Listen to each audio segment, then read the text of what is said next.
2024 में आईएएस बनना चाहते हो?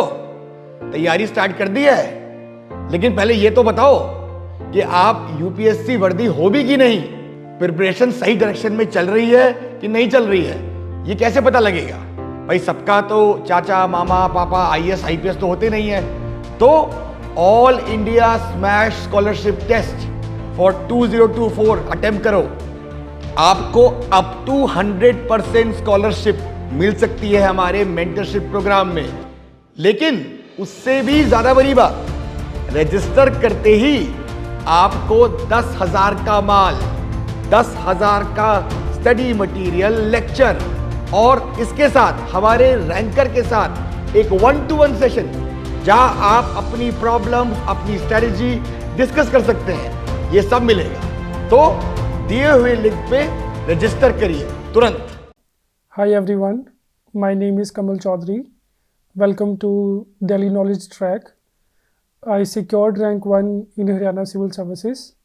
Today I'll be sharing my strategy for the Haryana Civil Services examination. अपनी स्ट्रैटेजी डिस्कस करने से पहले मैं अपना एक ब्रीफ इंट्रो दे देता हूँ। मैं मोहाली पंजाब से बिलोंग करता हूँ। I have done my schooling from Chandigarh. There after I have done my graduation in civil engineering and I've been preparing since July 2019, and it was my first attempt at Haryana Civil Services. So I'll be dividing my strategy, or rather approach, into prelims and mains and interview, and at last I would like to discuss few do's and don'ts that you should keep in mind while preparing for this examination. Prelims की बात करें तो prelims में दो paper होते हैं। पहला paper general studies का होता है और दूसरा पेपर इसमें CSAT का होता है। दोनों ही पेपर 100 मार्क्स के होते हैं and you will get 2 hours for each paper और 1/4 नेगेटिव मार्किंग होती है। अब प्रीलिम्स का सबसे पहले आप सिलेबस देखिए। HPSC ने बहुत ही सिलेबस बहुत ही क्लियरली डिफाइंड है, स्पेशली प्रीलिम्स का। तो अगर मैं अपने रिसोर्सेज की बात करूं तो जनरल साइंस के लिए मैंने लूसेंट जीके की बुक को पढ़ा। उसमें बहुत ही अच्छे से फिज़िक्स, बायोलॉजी और केमिस्ट्री में साइंस का पोर्शन डिवाइडेड है। उसमें जो भी टेबल्स हैं, चार्ट्स हैं, उनको भी आप बहुत अच्छे से पढ़िए और उसके मल्टीपल रिविजन्स करिए। सेकंड, इसमें आता है करंट अफेयर्स, सिलेबस में मेंशन है। अब करंट अफेयर्स में जो भी नेशनल और इंटरनेशनल इवेंट्स हैं वो इसमें कवर होते हैं। तो पहले तो मैं आपको सबको रिकमेंड करूँगा कि आप अपना न्यूज़पेपर डेली पढ़िए। आप द हिंदू भी पढ़ सकते हैं और इंडियन एक्सप्रेस भी पढ़ सकते हैं। जो भी आपको एक कोई न्यूज़पेपर सही लगे वो आप कंटिन्यू करें। और साथ ही साथ आप एक मंथली कंपाइलेशन जो विजन आईएएस की या किसी और कोचिंग मटेरियल की फॉलो करें ताकि आपका करंट अफेयर्स अच्छे से प्रिपेयर हो जाए। फिर आता है आपका history of India and Indian national movement. अब हिस्ट्री इसमें 4 पार्ट्स में डिवाइड हो जाता है। पहला आपका आता है एंशिएंट हिस्ट्री। एंशिएंट हिस्ट्री को मैंने जो अपने वाजीराम कोचिंग के नोट्स थे वहाँ से कवर किया। मिडिवल हिस्ट्री को मैंने वाजीराम की येलो बुक आती है वहाँ से पढ़ा था।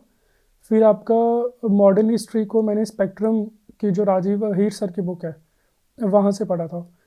स्पेक्ट्रम में भी जो स्पेशली 1850 के बाद का पार्ट है टिल इंडिपेंडेंस, वो काफ़ी इंपॉर्टेंट है। उसमें जो भी इम्पॉर्टेंट इवेंट्स हैं उसको आप अच्छे से रिवाइज करें और टाइमलाइन को याद रखें और जो भी इम्पॉर्टेंट पर्सनैलिटीज़ थी उनको अच्छे से पढ़ के जाएँ। फिर फोर्थ आता है हिस्ट्री में art and culture. Art and culture के लिए मैंने नितिन सिंघानिया सर की बुक को पढ़ा। उसमें जो भी कुछ इंपॉर्टेंट चैप्टर्स हैं, for example art and culture, Jainism and Buddhism. Then there is a chapter on dance forms, music forms, paintings. Then there's also a chapter on Bhakti movement, UNESCO World Heritage Sites.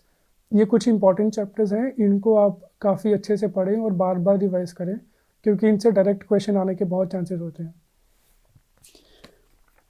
उसके बाद आता है Indian and world geography. और अगर आप syllabus में पढ़ेंगे तो उन्होंने स्पेसिफिकली लिखा है कि emphasis on Indian geography and agriculture and natural resources.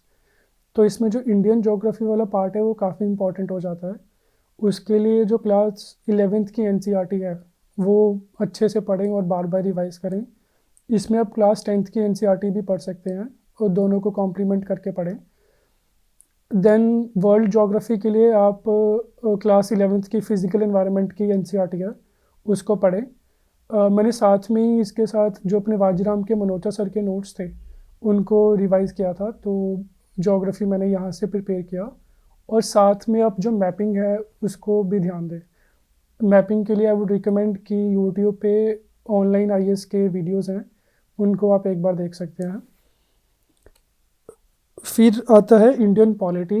Indian polity के लिए आपको पता ही है कि लक्ष्मीकांत पढ़नी होती है, बट लक्ष्मीकांत में भी कुछ इंपॉर्टेंट चैप्टर्स हैं जो आपको बहुत ध्यान से पढ़ने हैं। For example fundamental rights, fundamental duties उसमें है, और प्रियम्बल है, डीपीएसपीज हैं, देन कॉन्स्टिट्यूशनल बॉडीज़। ये कुछ ऐसे चैप्टर्स हैं जो बहुत इंपॉर्टेंट और इनसे क्वेश्चन आते ही आते हैं। इनको आप बहुत अच्छे से और बहुत ही बढ़िया तरीके से प्रिपेयर करें। फिर आता है इंडियन इकोनॉमी। इंडियन इकोनॉमी के लिए मैंने एक तो एनसीईआरटीज पढ़ी थी जो क्लास 11th की एनसीईआरटी है इंडियन इकोनॉमी की। फिर एक क्लास 12th की एनसीईआरटी है मैक्रो इकोनॉमिक की, वो मैंने वहाँ से कवर किया। और साथ में मेरे वाजीराम के क्लास नोट्स थे इकोनॉमिक्स के। ये इकोनॉमिक्स मैंने इन दो जगहों से कवर किया। और साथ में आई वुड रिकमेंड कि आप उस ईयर का बजट, हरियाणा का भी और यूनियन बजट भी, दोनों पढ़ें और इकोनॉमिक सर्वे को भी एक बार गो थ्रू करके जाएं। उसके बाद आता है प्रीलिम्स में हरियाणा जीके। हरियाणा जीके से भी 5-6 क्वेश्चन आ जाते हैं हर साल। तो हरियाणा जीके के लिए मैंने आर गुप्ता सर की बुक पढ़ी थी। इसमें अरिहंत की भी एक बुक आती है, नो योर स्टेट। तो आप इन दोनों में से या कोई और बुक आपको कोई भी स्टेट के ऊपर मिले वो उठा लें और बस एक ही बुक को अच्छे से बार बार रिवाइज़ करें। दूसरा, जैसे मैंने बताया है कि हरियाणा का बजट भी आपको पढ़ के जाना है। उसमें जो भी की टर्म्स हैं, की फैक्ट्स हैं, for example fundamental fiscal deficit हो गया, और आपका प्राइमरी डेफिसिट हो गया, रिवेन्यू डेफिसिट कितना है, ये सब चीज़ें अच्छे से देख के जाएं। इनसे डायरेक्टली फैक्ट बेस्ड क्वेश्चन आ जाते हैं। या फिर कोई मेजर स्कीम उस बजट में अनाउंस हुई है, वो आप अच्छे से देख के जाएं। फिर हम डिस्कस करते हैं कि type of questions that are being asked in the prelims. अब प्रीलिम्स में पिछले 2 साल से 4 मेजर टाइप्स ऑफ क्वेश्चन वो लोग पूछ रहे हैं।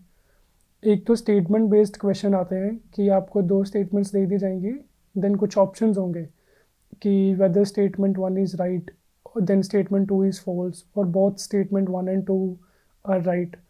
फिर एक तरह के क्वेश्चन आते हैं कि मैच द फॉलोइंग, 2 कॉलम्स दे दिए जाएंगे, देन आपको उनको मैच करना है। फिर एक क्वेश्चन आते हैं कि आपको 4 स्टेटमेंट्स दे दी जाएंगी और उनमें से एक सही होगा। These are majorly fact based question. और फिर आता है कि मल्टीपल स्टेटमेंट्स होंगे। फॉर एग्जांपल 5-6 स्टेटमेंट्स आपको दे देंगे, देन उनमें से 1 एंड 2 कुड बी करेक्ट, 2 और 3 कुड बी करेक्ट, ऐसे करके ऑप्शन बन जाएंगे। तो इन ऑप्शन ये टाइप ऑफ क्वेश्चन से आप समझ सकते हैं कि जो प्रीलिम्स का पेपर अब आ रहा है हरियाणा सिविल सर्विसेज का, वो आपकी सिर्फ फैक्चुअल नॉलेज नहीं चेक कर रहा। It is the combination of both your factual understanding and the general understanding of the subject. तो अगर आप कोई भी सब्जेक्ट पढ़ रहे हैं तो प्लीज़ मेक श्योर कि आपको उस सब्जेक्ट की एक बेसिक अंडरस्टैंडिंग है, और उसमें जो भी फैक्ट्स हैं वो भी आपको एक बार अच्छे से पढ़ के जाना है, ब्रशअप करके जाना है। अब क्वेश्चन आता है कि हाउ टू अप्रोच प्रीलिम्स। ये क्योंकि प्रीलिम्स अगर देखा जाए तो एक एलिमिनेशन स्टेज है। 98-99% ऑफ द कंपटीशन जो होगा वो यहीं एलिमिनेट हो जाएगा, और सिर्फ कुछ ही बच्चों को मेंस लिखने का मौका मिलता है। अब प्रीलिम्स को अप्रोच कैसे करें, तो मैंने जो स्ट्रैटेजी या जो अप्रोच बनाई थी वो ये थी कि पहले अपने जो बेसिक रिसोर्सेज हैं जो भी मैंने मेंशन किए वो मेरे को अच्छे से कवर करना था, वो मैंने अपने अच्छे से कवर किए। फिर दूसरा था कि जो प्रीवियस ईयर क्वेश्चंस हैं उनको काफ़ी अच्छे से एनालाइज करना, उनके साथ आप अच्छा खासा टाइम स्पेंड करें प्रीवियस ईयर क्वेश्चंस के साथ, और देखिए कि एक सब्जेक्ट से किस डेप्थ में क्वेश्चन पूछे जा रहे हैं। फॉर एग्जांपल अगर आप पॉलिटी का फंडामेंटल राइट्स आपने चैप्टर किया तो please go back to the previous year question और देखिए कि फंडामेंटल राइट से किस तरह से क्वेश्चन पूछे गए हैं, कि आपने जो पढ़ा है कि आप उस क्वेश्चन को आंसर कर पा रहे हैं या नहीं। अगर नहीं कर पा रहे हैं तो फिर एक बार फिर अपना जो भी बेसिक रिसोर्स है उसको रिवाइज करें। फिर थर्ड आई वुड रिकमेंड कि take a test series from many reputed institutes. वहाँ से अब टेस्ट सीरीज लेने का क्यों मैं आपको बोल रहा हूँ, इसके मल्टीपल बेनिफिट्स हैं। पहला तो होगा कि आपका जो टाइमिंग होगा वो सही हो जाएगा। फॉर एग्जांपल 2 घंटे में पेपर कंप्लीट करने का आपको आइडिया लग जाएगा कि whether you are able to complete the paper और नॉट। तो 2 घंटे का प्रॉपर टाइमिंग लगा के उस मॉक टेस्ट को अटेम्प्ट करें। फिर दूसरा, आपको इस बात का आइडिया होगा कि अगर आप कोई सिली मिस्टेक उस टेस्ट में अटेम्प्ट कर रहे हैं। For example I use to read the not correct as correct. कई बार उन्होंने नॉट करेक्ट पूछा होता है बट हम जल्दी जल्दी में उसको करेक्ट ही पढ़ देते हैं। तो ऐसे ही आपको मिस्टेक्स का ध्यान रखना है। तीसरा होता है आपका इन्फॉर्मेशन जो गैप होता है वो फिल हो जाता है, जो भी नॉलेज गैप आपका रहता है। तो आपको वो जो एक्स्ट्रा इन्फॉर्मेशन है जो आपके बेसिक रिसोर्सेज से बाहर है वो आपको उस टेस्ट सीरीज से एक्सट्रैक्ट करनी है। और तीसरा होगा कि number of questions to be attempted. ये काफ़ी डिबेट रहती है कि प्रीलिम्स में कितने क्वेश्चन अटेम्प्ट किया जाए। तो I use to attempt 90+ question prelims में, ताकि एक सेफर साइड में रहूं। और मेरी एक्यूरेसी बहुत ज़्यादा नहीं थी तो मैं हमेशा ज़्यादा क्वेश्चन अटेम्प्ट करने का ट्राई करता था ताकि ओवरऑल स्कोर पॉजिटिव रहे। बिकॉज अगर आप देखेंगे cost benefit ratio, for example आपको 4 क्वेश्चंस में 50% डाउट है but still you attempt those 4 questions और उसमें से आपके 2 सही हो जाते हैं, तो अल्टीमेट स्कोर आपका 1.5 के आसपास पॉजिटिव रहेगा। तो आई वुड रिकमेंड कि ज़्यादा से ज़्यादा क्वेश्चन आप अटेम्प्ट करें, और वो आपको कितने क्वेश्चन अटेम्प्ट करने हैं वो आपको टेस्ट सीरीज से आइडिया लग जाएगा। एक और बेनिफिट जो टेस्ट सीरीज़ का होता है वो है एलिमिनेशन टेक्निक। अब एलिमिनेशन टेक्निक का क्या यूज़ है कि एक तो हमने पेपर अटेम्प्ट कर लिया बट कुछ क्वेश्चंस ऐसे होते हैं कि जो हमें आते भी होते हैं और नहीं भी आते होते, तो उनको किस तरीके से अटेम्प्ट करना है, कैसे स्टेटमेंट को हम एलिमिनेट कर सकते हैं, जैसे कुछ एक्सट्रीम स्टेटमेंट्स होती है। तो ये सब आपको टेस्ट सीरीज से जब आप ज़्यादा से ज़्यादा टेस्ट लगाएंगे वहाँ से एलिमिनेशन टेक्निक आप अपनी थोड़ी बेटर कर सकते हैं। फिर एक क्वेश्चन आता है कि कितने मॉक टेस्ट लगाए जाएं। आई वुड रिकमेंड कि आप कम से कम 1 सेक्शनल टेस्ट लगाएं हर सब्जेक्ट का, फिर कम से कम 5 से 6 full length test I would recommend कि आप ये ज़रूर लगाएं। अब ये सब जो मैंने बताया कि बेसिक रिसोर्सेज को पढ़ना है, मॉक टेस्ट लगाने हैं या रिवीजन करने हैं, ये सब सिर्फ 50% ऑफ द प्रिपरेशन है। 50% जो बाकी रह गया वो होगा आपका mindset on the day of the exam. बहुत नेचुरल होता है कि हम लोग नर्वस हो जाते हैं पेपर के पहले, बिकॉज काफ़ी बड़ा पेपर होता है, क्योंकि बहुत अच्छी जॉब प्रोफाइल है तो नर्वस होना भी काफ़ी नेचुरल होता है। बट आई वुड रिकमेंड कि इसको बहुत ही ज़्यादा सीरियसली ना लें। पेपर से एक दिन पहले कुछ ज़्यादा पढ़ने की ज़रूरत नहीं है। थोड़ा बहुत अपने फैक्ट्स को ब्रशअप करें, रात को पेपर से एक दिन पहले अच्छी नींद लें, सुबह उठें, हैव अ गुड ब्रेकफास्ट। फिर पेपर से पहले आप अपना मेडिटेशन कर सकते हैं, योगा कर सकते हैं, गाने सुन सकते हैं, जो भी आपको काम करे आपके माइंड को, ये सब चीज़ें आप कर सकते हैं पेपर से पहले। और one more thing I would recommend कि पेपर में जाने से पहले जैसे आप एग्ज़ाम हॉल में एंटर करते हैं तो पॉजिटिव अफर्मेशंस को आप बार बार रिपीट करें। For example I use to think कि अगर पूरे से एग्ज़ाम हॉल में से किसी एक भी बच्चे का प्रीलिम्स क्लियर होगा then I will be that गाय।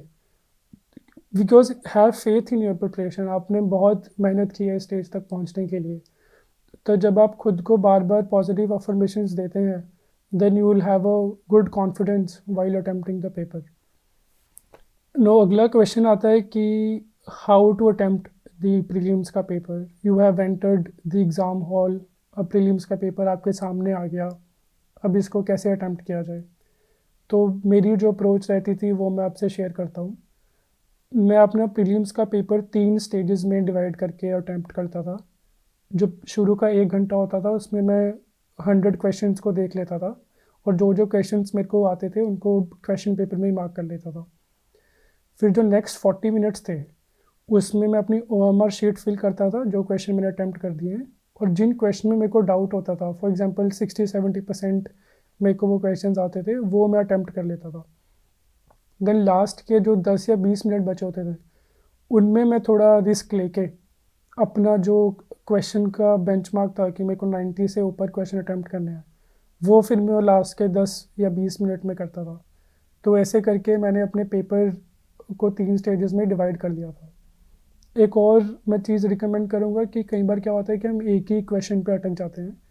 कई बार स्टार्टिंग में ही ऐसा होता है कि 3-4 क्वेश्चन ऐसे होते हैं कि जिनमें से आपको कोई भी नहीं आता होता, बट वहाँ पे जो इम्पोर्टेंस रखता है वो ये है कि आप अपना काम एंड कंपोजर वहाँ पे मेंटेन करके रखें, क्योंकि आगे जाके कई बार क्वेश्चंस इजी होते हैं। तो ये बहुत इंपॉर्टेंट है कि आप अपने आप को पेपर में कैसे हैंडल कर रहे हैं, कैसे पेपर को अटेम्प्ट कर रहे हैं। तो इसलिए मैंने बोला कि 50% तो आपकी प्रिपरेशन है और 50% आपका mindset on the day of the exam. ये सब था प्रीलिम्स के लिए। अब हम आते हैं मेंस में। मेंस एग्ज़ामिनेशन मेरे को सबसे इम्पॉर्टेंट स्टेज लगती है पूरे प्रोसेस में, बिकॉज अल्टीमेटली यही आपका रैंक और आपकी सर्विस डिसाइड करता है। अब हरियाणा सिविल सर्विसेज एग्ज़ामिनेशन में मेंस में 4 पेपर होते हैं। One is your general studies paper, one is your optional paper, और एक इसमें हिंदी लैंग्वेज का पेपर होता है और एक इंग्लिश लैंग्वेज का पेपर होता है। जो आपके जनरल स्टडीज़ और ऑप्शनल का पेपर है वो 200 मार्क्स का होता है, और हिंदी और इंग्लिश का आपका पेपर 100 मार्क्स ईच होता है। तो इट्स 600 मार्क्स इन टोटल। अब जनरल स्टडीज़ के लिए जो अप्रोच थी, एक तो वही हो गया कि जो हमने बेसिक्स रिसोर्सेज प्रीलिम्स के लिए पढ़े उनको रिवाइज करना है। दूसरे इसमें करंट अफेयर्स काफ़ी इंपॉर्टेंट होता है। कई बार क्या होता है कि जो स्टैटिक का क्वेश्चन आता है वो भी करंट अफेयर से लिंक होके आ जाता है। तो इसमें आपको बेसिक रिसोर्सेज आप कवर करें और उनके मेंस पर्सपेक्टिव से नोट्स बनाएं। फॉर एग्जांपल मैंने मॉडर्न हिस्ट्री हो गया, पॉलिटी हो गया, इकोनॉमी हो गया, जो भी बेसिक इंटरनल सिक्योरिटी हो गया, जो भी ये स्टैटिक चीज़ें हैं, इनके नोट्स, हैंड रिटन नोट्स मैंने बनाए थे मेंस के लिए। तो आपकी रिवीजन में आसानी हो जाती है, और जब आप पेपर लिखते हैं तो you can recall it easily.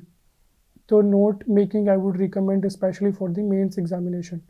अब इसमें जो नोट मेकिंग के अलावा मैं एक चीज़ रिकमेंड करूँगा, एक तो आप अपने हैंड रिटन नोट्स बनाएं। दूसरा, मैं एवर नोट एक एप्लीकेशन है, वहाँ पे मैं न्यूज़पेपर से नोट्स बनाता था। वहाँ मैं करंट अफेयर टॉपिक के नोट्स नहीं बनाता था, वहाँ पे मैं जो भी वैल्यू एडिशंस होती हैं, फॉर एग्जांपल एग्जांपल्स हो गया, केस स्टडीज़ हो गया, या किसी बहुत ही इन्फ्लुएंशियल पर्सनालिटी ने कोई स्टेटमेंट दिया है, G20 लगा लें या किसी और टॉपिक पे, वो मैं चीज़ें वहाँ पे नोट कर लेता था। तो उससे वो क्या, जो भी ये वैल्यू एडिशन मटेरियल्स है वो डायरेक्टली फिर मैं अपने आंसर्स में डाल देता था। तो इससे जो मेरे स्टैटिक नोट्स हैं वो भी हो जाते थे, और थोड़ा जो करंट एलिमेंट का टच रहता था वो भी मेरे आंसर्स में आ जाता था। अब मैं बात करता हूँ थोड़ा डिटेल में नोट मेकिंग का कि कैसे करें। एक तो आपने बेसिक मेंस के लिए नोट्स बनाने ही हैं, जो भी स्टैटिक सब्जेक्ट्स हैं। करंट अफेयर के वैल्यू एडिशन के नोट्स आप कोई भी ऑनलाइन एप्लीकेशन या कोई अलग से नोटबुक बना के बना सकते हैं, और बाद में फिर पेपर से पहले 1 हफ्ता पहले या 2 हफ्ता पहले इन दोनों को कंबाइन कर लीजिए। आप एक शीट लीजिए, जो भी उसमें आपने ऑनलाइन नोट्स बनाए हैं उसके सिर्फ फैक्ट्स एक लाइन में आप लिख लें, और फिर उसको अपने स्टैटिक नोट्स के साथ पढ़ें। और पेपर से पहले जो भी आपको गैप मिलता है उसमें बस वो 1-2 पेज ही आपके सामने वो शीट रहेगी, उसको आप रिवाइज करें और पेपर में उसको बस लिख के आएँ, ताकि आपका आंसर बाकी लोगों से थोड़ा अलग हो जाए। आप वो मेक श्योर कर सकें कि जो भी आपने एग्जांपल्स, केस स्टडीज़ या स्टेटमेंट्स कोट की हैं, या फैक्ट या डेटा आपने कहीं लिखा है, वो आप अपने पेपर में डाल के आएँ। अब बात करते हैं आंसर राइटिंग की, कि एक आंसर कैसा होना चाहिए। तो आपको पता है कि जनरल जो स्ट्रक्चर रहता है आंसर का, वो होता है इंट्रोडक्शन, बॉडी एंड कंक्लूजन। अब इंट्रोडक्शन में आप अपने कोई भी स्टैटिक क्वेश्चन है वो डेफिनेशन, फैक्ट या फिर कोई स्टेटमेंट से आप स्टार्ट कर सकते हैं। फॉर एग्जांपल अगर कॉलेजियम सिस्टम पे कोई क्वेश्चन आता है तो आप CGI का स्टेटमेंट या प्राइम मिनिस्टर का स्टेटमेंट, कुछ भी अच्छा स्टेटमेंट से आप स्टार्ट कर सकते हैं। देन बॉडी में I use to write in points. ये रहता है कि पैराग्राफ में लिखा जाए या पॉइंट्स में। मुझे पॉइंट्स में लिखना सही लगता था क्योंकि वो फिर एग्जामिनर के लिए ईजी हो जाता है। Conclusion should be way forwarding, मतलब it's a positive looking, then solution oriented एक कंक्लूजन होना चाहिए। और आंसर्स में आप वैल्यू एडिशन के लिए मैप्स डाल सकते हैं। वर्ल्ड मैप डालिए, इंडिया का मैप डालिए, फ्लो चार्ट डालिए। अगर ज्योग्राफी का क्वेश्चन आ रहा है तो डायग्राम्स आप वहाँ पे बना सकते हैं। मैंने ऑलमोस्ट अपने हर क्वेश्चन में कुछ ना कुछ ऐसा किया था कि या तो फ्लो चार्ट बनाया था या फिर इंडिया का मैप यूज़ किया था या वर्ल्ड का मैप यूज़ किया था। तो इससे क्या होता है कि एक आंसर की मोनोटनी ब्रेक हो जाती है, एग्जामिनर को कुछ अलग सा देखने को मिल जाता है। Then you might get half और 1 extra mark in that question. अब क्वेश्चन आता है कि आंसर राइटिंग की प्रैक्टिस कैसे की जाए। आंसर राइटिंग के लिए एक तो मैं हर रोज़ 2 या 3 क्वेश्चन जो प्रीवियस ईयर क्वेश्चन थे UPSC के, वो मैं प्रैक्टिस करता था। और मैंने एक टेस्ट सीरीज़ भी लगाई थी। तो आप जब फुल लेंथ टेस्ट आप अटेम्प्ट करते हैं 3 घंटा बैठ के, तो फिर आपको वो समझ आ जाएगा कि whether you are able to complete the paper और नॉट। बिकॉज मेंस का पेपर कंप्लीट करना ही अपने आप में एक चैलेंज होता है। और फिर ऊपर से वो स्ट्रक्चर मेंटेन करके रखना, देन वैल्यू एडिशन वाली चीज़ें डालना, ये सब की प्रैक्टिस आपको एक टेस्ट सीरीज से ही हो पाएगी। तो कम से कम आप 4 से 5 फुल लेंथ टेस्ट ज़रूर लिखें। फिर एक मैं डिस्कस करना चाहता हूँ कि how to attempt the mains paper. तो हरियाणा मेंस का जो एग्ज़ामिनेशन था उसमें एक तो 6 मार्कर के क्वेश्चन थे जिसमें आपको अराउंड 150 वर्ड्स लिखने थे। फिर एक 14 मार्कर्स क्वेश्चन थे जिसमें आपको अराउंड 300 वर्ड्स लिखने थे।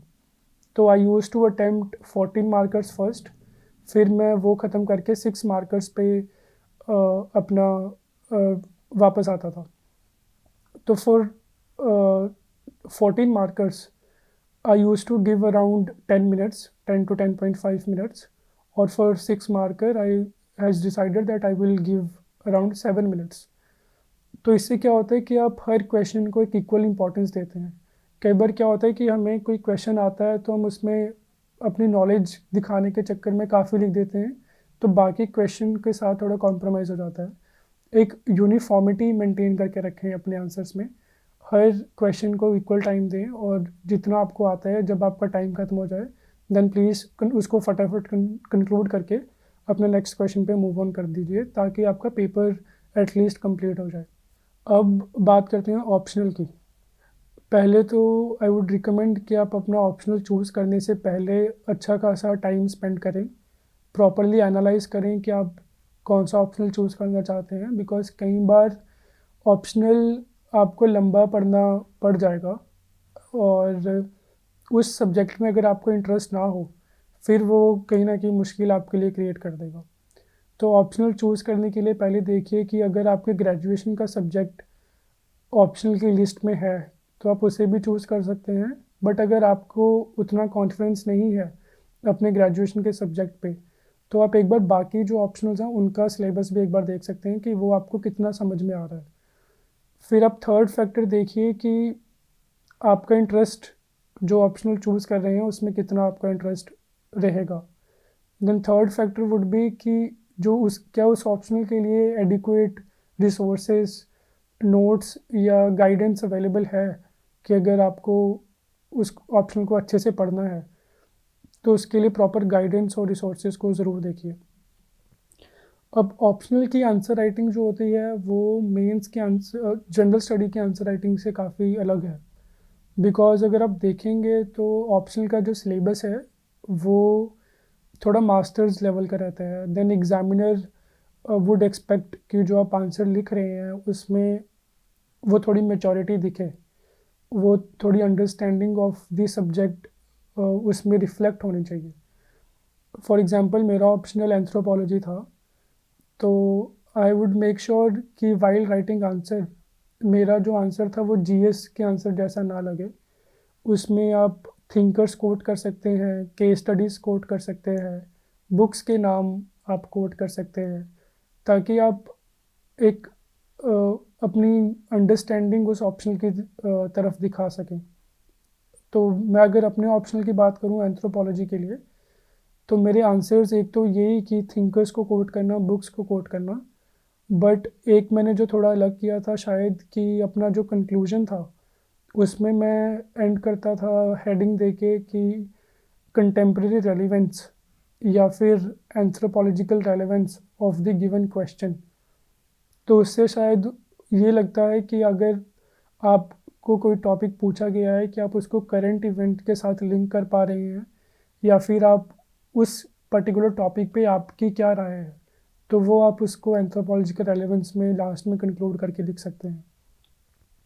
और दूसरा वही कि आप अपने ऑप्शनल में भी अगर स्कोप है तो डायग्राम्स और मैप्स को यूज़ करें, ताकि वो अगेन आपके आंसर की मोनोटनी ब्रेक हो जाए। फिर हम बात करते हैं लैंग्वेज की।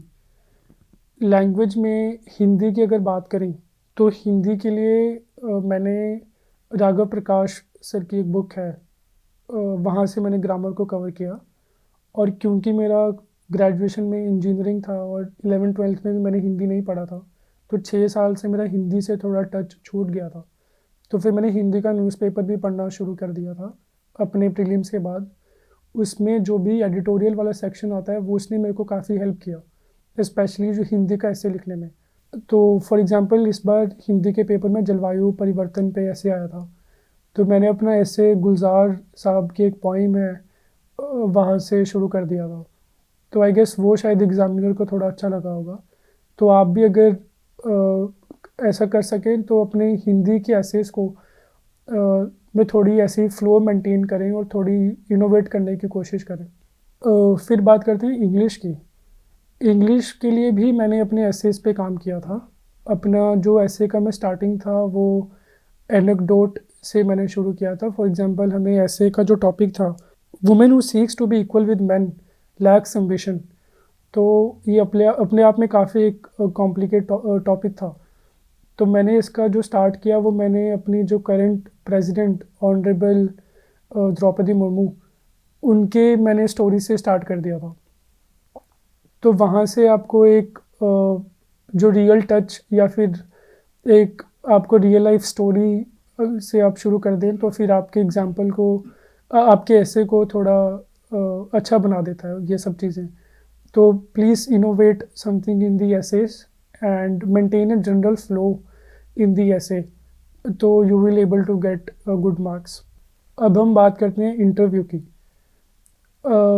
HPSC जो इंटरव्यू कंडक्ट कराता है वो थोड़ा डिफरेंट होता है जो हम UPSC के इंटरव्यू के बारे में सुनते हैं। HPSC का इंटरव्यू में जो था 4 मेंबर्स होते हैं और उनके जो बोर्ड को चेयर करता है वो HPSC के ही मेंबर होते हैं और बाकी 3 मेंबर्स आर प्रॉबेबली आउटसाइडर्स।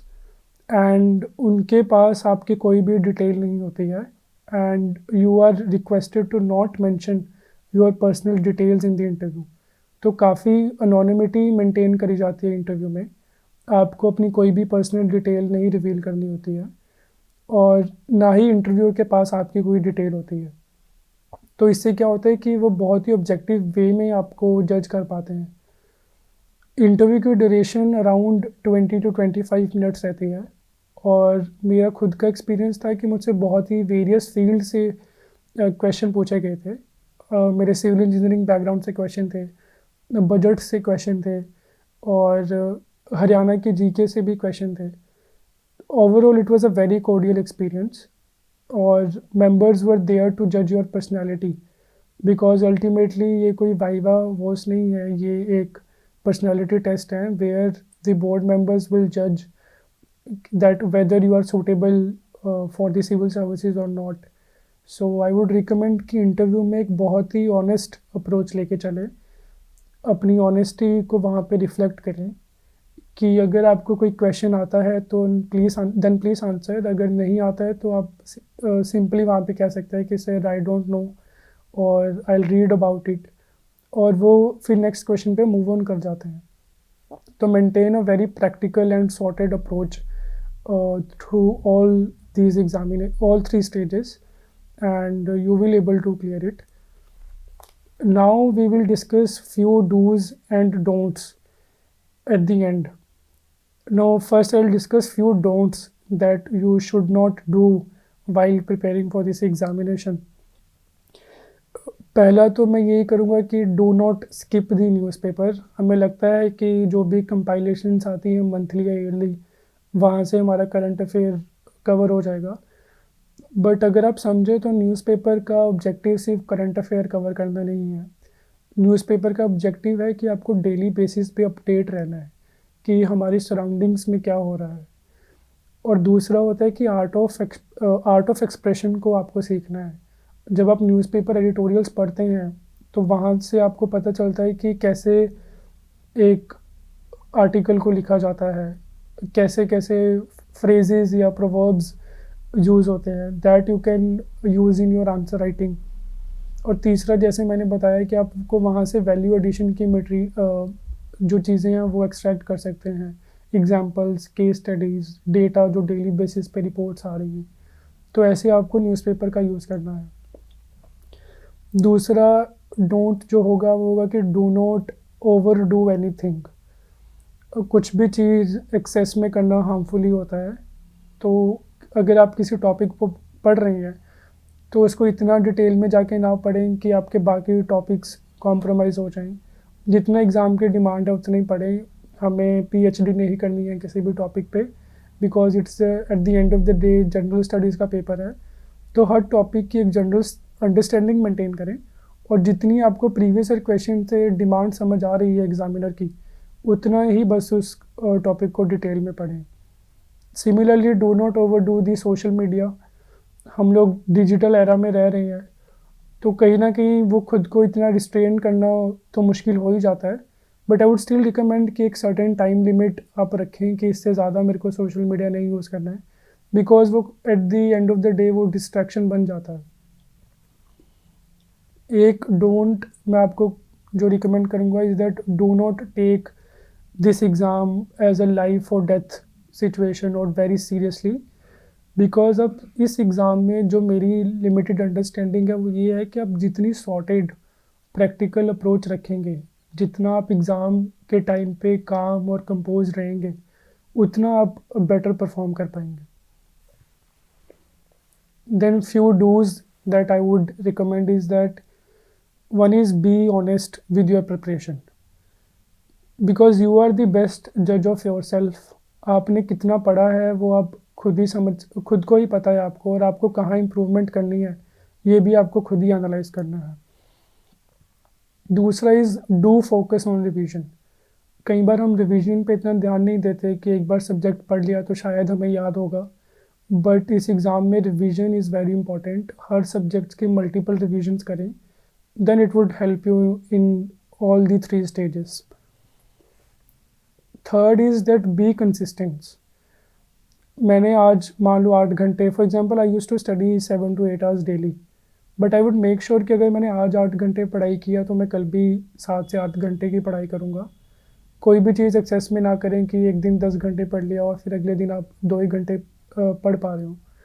तो maintain the consistency in your preparation. Fourth is have faith in yourself.